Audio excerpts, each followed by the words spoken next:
인트로. 오늘은 세대별 이너 뷰티 진실, 콜라겐 비오틴 주산균 중에 뭐가 진짜 도움될지 정리해볼게요. 요즘 20, 30, 40대 다들 하나씩은 드시죠. 20대 피부 좋아진다 해서 콜라겐. 30대 탈모 피곤함 때문에 비오틴, 종합영양제. 40대 장 면역 때문에 유산균, 관절 콜라겐. 그런데 문제는 1. 과학적으로 얼마나 근거가 있는지. 2. 세대별로 우선순위가 다르다는 점이에요. 오늘 영상에서는 20, 30, 40대별 몸 상태 변화, 콜라겐 비오틴 주산균 근거와 한계, 이럴 땐 먹을 만하다 저럴 땐 굳이 안 먹어도 된다 기준, 그리고 영양제보다 더 중요한 생활습관까지 딱 10분 안에 정리해 드릴게요.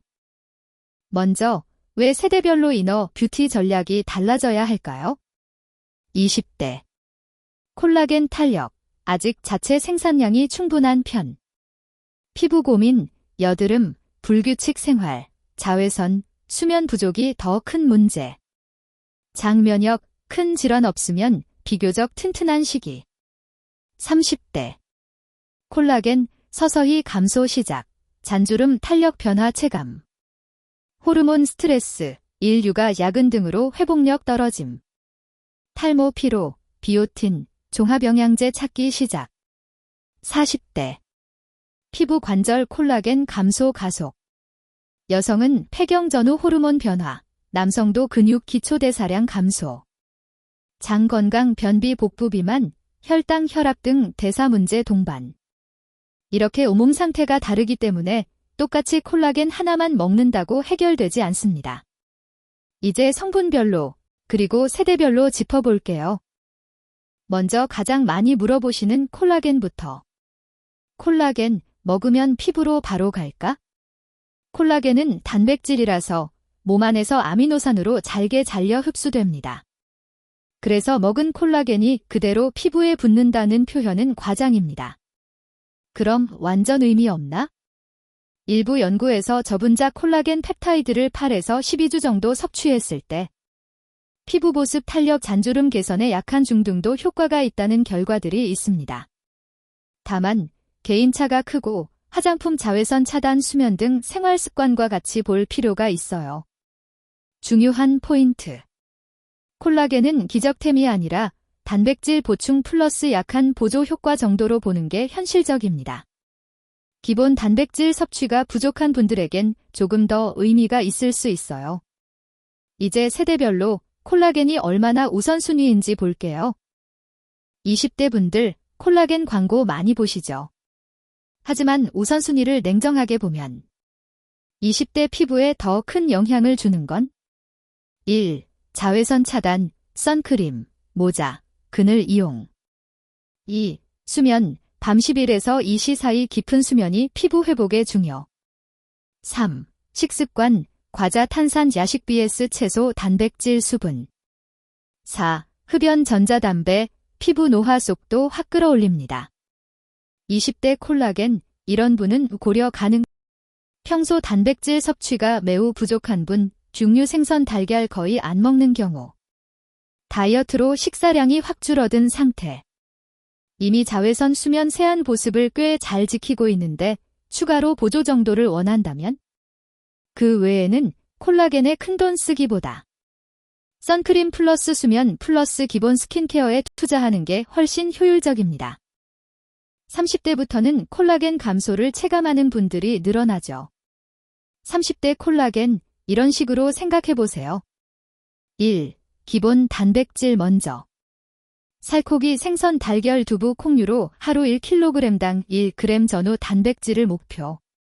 이게 안 되면 콜라겐보다는 전체 단백질부터 챙기는 게 우선. 2. 그 다음에 보조로 콜라겐. 8에서 12주 정도 꾸준히 먹어보되 동시에 자외선 차단 보습 수면을 같이 관리해야 효과를 체감하기 쉽습니다. 3. 이런 분들은 굳이 안 먹어도 됨. 이미 단백질 섭취 충분, 피부 고민이 크지 않음.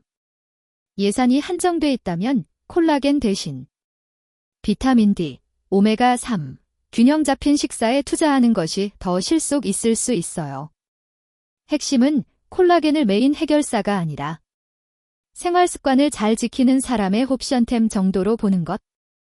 40대 이후에는 피부뿐 아니라 관절, 근육까지 같이 보셔야 합니다. 피부 콜라겐. 30대와 비슷하게 보조 효과 수준으로 기대하는 것이 현실적입니다. 관절 콜라겐, 콜라겐 타입 2 등.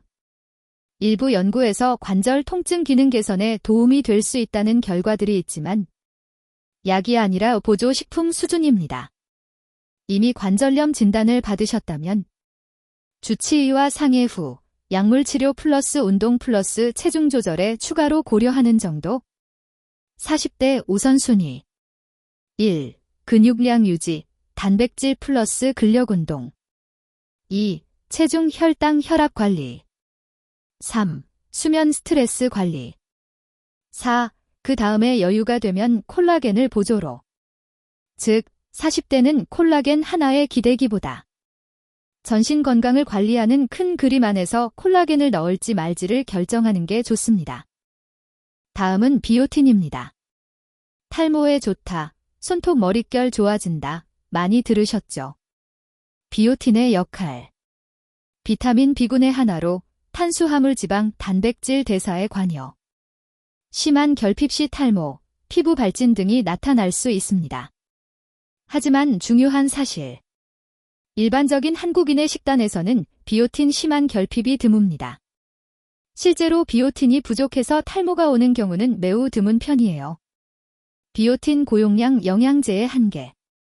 비오틴을 많이 먹는다고 정상인에서 머리카락이 확 자란다는 근거는 약합니다. 탈모는 유전 호르몬, 스트레스, 영양 질환 등 복합 원인이기 때문에 단일 성분으로 해결되기 어렵습니다. 이럴 땐 병원 먼저. 갑자기 머리카락이 많이 빠진다. 두피 가려움, 붉어짐, 비듬이 심하다. 피부과나 탈모 전문의 상담이 우선입니다. 비오틴은 결핍이 의심될 때나 식사 자체가 매우 불규칙한 분들에게 보조로 고려하는 정도가 적절합니다. 비오틴, 세대별로 이렇게 정리해 볼게요. 20대. 다이어트 편식이 심해도 비오틴 심한 결핍은 드뭅니다. 머리카락이 갑자기 많이 빠지면 비오틴보다 먼저 스트레스, 다이어트와 갑상선 호르몬을 체크해야 합니다. 30대. 출산 후 탈모, 스트레스성 탈모가 많아지는 시기죠. 이때도 비오틴만 드시기보다는 1. 혈액검사로 빈혈 갑상선 영양 상태 확인. 2. 필요시 전문의 처방약 플러스 생활습관 교정. 3. 그 위에 비오틴을 보조로 얻는 느낌이 더 현실적입니다. 40대. 호르몬 변화, 만성질환 약 복용 등 변수가 많아지는 시기입니다. 탈모, 손톱, 피부 변화가 있다면 자가 판단으로 고용량 비오틴을 오래 먹기보다 주치의와 상의 후 필요한 검사를 먼저 하는 게 안전합니다.